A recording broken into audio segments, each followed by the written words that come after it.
बचपन play school.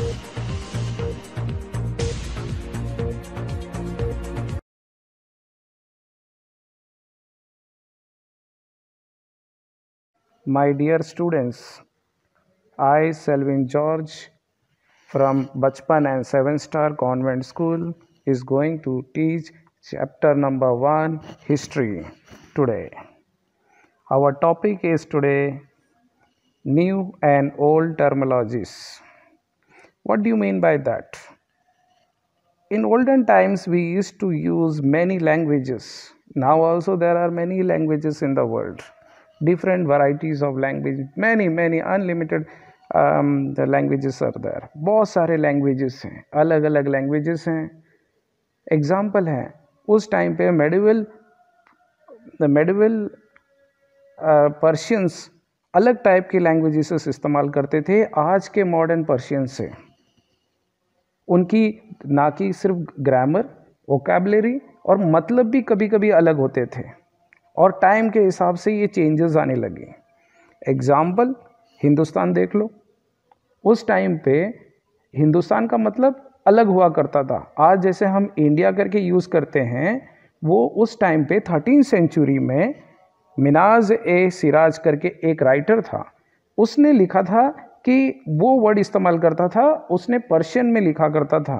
तब वो पंजाब, हरियाणा और जो ज़मीन गंगा और यमुना के बीच में आती है, उन लोगों के लिए, उस एरिया के लिए वो हिंदुस्तान कहता था. यहाँ पॉलिटिकल सेंस में यूज़ कर रहे हैं लोग, ना कि कोई और. यहाँ दिल्ली सल्तनत उस वक्त हुआ करती थी 13वीं सेंचुरी में, और उस टाइम के बारे में लिखते थे. लेकिन उस टाइम ये साउथ इंडिया के बारे में नहीं बोलते थे. ये हिंदुस्तान का मतलब सिर्फ नॉर्थ इंडिया था, पंजाब, हरियाणा और जो ज़मीनें गंगा और यमुना के बीच में आती है. यही चीज़ अगर हम 16वीं सेंचुरी में चले जाएं तो ये वर्ड हिंदुस्तान बाबर ने यूज़ की थी हमारी जोग्राफ़ी के लिए, हमारी फौना के लिए. जोग्राफ़ी मतलब हमारे एरिया, मतलब ज़मीनें, पहाड़, नदियाँ, रेगिस्तान और जानवरों के लिए उसने ये वर्ड हिंदुस्तान इस्तेमाल किया था. हमारे जो सब कॉन्टिनेंट है उसको वो हिंदुस्तान कहता था.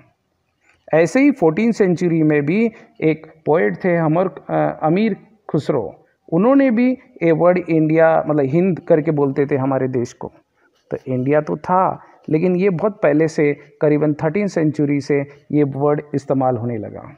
और ये बाहर के लोग जब हमारे देश में आते थे, वो हमारे एक देश करके हिंदुस्तान ऐसे नहीं सोचते थे. वो यहाँ की ज़मीन, एरिया, उसको लेके वो लोग ये वर्ड इस्तेमाल करते थे. मेडिवल पीरियड में लैंग्वेजेस अलग अलग हुआ करती थी. उनकी जो उस टाइम की वोकैबलरी थी, मीनिंग थी, अलग थी. एग्जाम्पल, आज के टाइम पे अगर हम फॉरेनर बोलेंगे तो हमारे देश से जो बाहर से जो लोग आते हैं, देश से, कंट्री से बाहर से जो लोग आते हैं, उनको हम लोग स्ट्रेंजर या जो फॉरेनर कहते हैं, जो हम उन्हें ना पहचानते ही नहीं होंगे देश से बाहर. लेकिन मेडिवल पीरियड में फॉरेनर का मतलब शायद वो दूसरे गांव से जो भी होता, दूसरे गांव से कोई इंसान आता जिसे हम पहचानते नहीं हो, उसे हम लोग फॉरेनर यूज़ करते होंगे. जो बाहर से हो, जो जंगल में रहता और वो शहर में आ जाए या गांव में आ जाए, उनको हम लोग फॉरेनर यूज़ करते थे. इस तरह से लैंग्वेजेस में भी बहुत अलग आई है. हम उस ज़माने में जो लैंग्वेज यूज़ करते थे उसमें आज भारी अंतर आ गई. उस टाइम पे जब हम वर्ड इस्तेमाल करते थे पर्शियंस में, हर लैंग्वेज में, उसमें आज के टाइम पे चेंजेस आ गई है. अगला टॉपिक है हिस्टोरियंस एंड देयर सोर्सेस. ये टॉपिक हम एक टाइम के हिसाब से पढ़ने लगते थे. जैसे कि लास्ट क्लास में 6th स्टैंडर्ड में हमने पढ़ा है कि गुप्ता डायनेस्टी के बारे में पढ़ा है. ये करीबन गुप्ता डायनेस्टी और उस टाइम में करीबन 1000 साल के बारे में पढ़ा है. लेकिन हम कैसे पढ़ते थे उस टाइम पे? हमें कैसे पता चला कि उस टाइम में क्या हुआ करता था, उससे पहले क्या होता था? हम आर्कियोलॉजिस्ट के मदद से ज़मीनों से खुदाई में, पहाड़ों पे लिखा हुआ या पिलर्स पे लिखा हुआ कुछ बुक्स थे, उनको देख के, कॉइन्स को देख के, पॉटरी को देख के, जो मटके होते थे, जो बर्तने होते थे टूटे हुए, उन्हें देखकर हम अंदाज़ा लगाते थे कि उस ज़माने में ऐसा ऐसा हुआ रहेगा. लेकिन जैसे ही गुप्ता डायनेस्टी स्टार्ट हुआ, ये टाइम पे लोगों ने बुक्स लिखना स्टार्ट किया। बुक्स लिखने का मतलब था कि कई मैन्युस्क्रिप्ट्स लिखी गई थी हाथों से, क्योंकि राजा महाराजा ये चाहते थे कि उनके बारे में कोई लिखे। पेपर में लिखना स्टार्ट हो गया और पेपर सस्ता होने लगा था धीरे धीरे, और हर एक आदमी, हर एक राजा अपने बारे में अपनी इंफॉर्मेशंस मेंटेन करने लगे थे। यही टाइम था कि पॉलिटिकल रिकॉर्ड्स, जुडिशियल रिकॉर्ड्स, हर रूरल्स अपनी मंदिर जो बनाए थे, मोनेस्ट्रीज जो बनाए थे, उनके रिकॉर्ड्स मेंटेन करने लगे। उसी बुक्स को हमने कई बार देखने के बाद आज हमें यह हमें पता लगता है कि उस ज़माने में टेम्पल्स कैसे होते थे, मोनेस्ट्रीज कैसे होते थे, इस मैन्युस्क्रिप्ट्स में उस वक्त धर्म कैसे होता था, उनकी लैंग्वेज क्या थी, ये सब उसे देखने के बाद ही पता चला।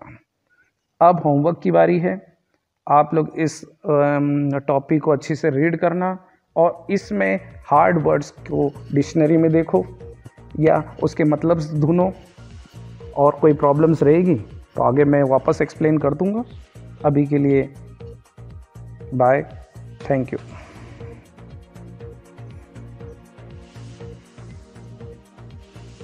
I'm a fairy doll on a Christmas tree. Sorry Mrs Mehra, हम आपको राहुल के बचपन प्ले स्कूल में एडमिशन नहीं दे सकते। जब हमारे इमर्सिव लर्निंग से बच्चे किताबों से सुनेंगे, स्मार्ट क्लासेस से एक्सप्लोर करेंगे और क्लासरूम को एक एक्साइटिंग एक्सपीरियंस बनाएंगे, तो आप अपना बचपन फिर एक बार जीना तो चाहेंगे ही, बट सॉरी, क्योंकि बचपन सिर्फ एक बार आता है। बचपन प्ले स्कूल, क्योंकि बचपन सिर्फ एक बार आता है।